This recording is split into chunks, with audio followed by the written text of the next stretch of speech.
Уважаемый Николь Бабаевич, добро пожаловать в Кыргызстан. Рад вас приветствовать на нашей гостеприимной земле.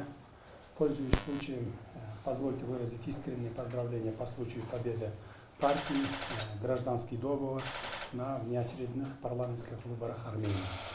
В текущем году Армения, как и Кыргызстан, отмечает свой 30-летний юбилей Дня независимости. Рад этой возможности поздравить вас и в вашем лице весь армянский народ с этой важной датой.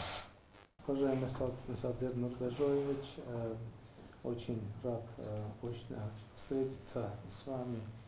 Да, вы правильно отметили, наши страны в этом году отмечают 30-летие независимости, и я тоже поздравляю вас с этим юбилеем, и как бы нужно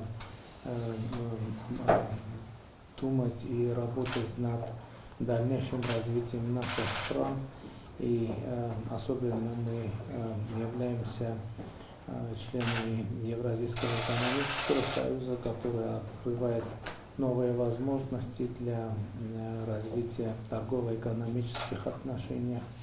И, конечно, к сожалению, взаимный товарооборот не очень большой между нашими странами, и мы должны работать над этим, и я уверен, что вы тоже настроены на такую работу. И я очень рад, что сегодня мы имеем такую возможность, чтобы обсудить все вопросы нашей двусторонней повестки. Спасибо.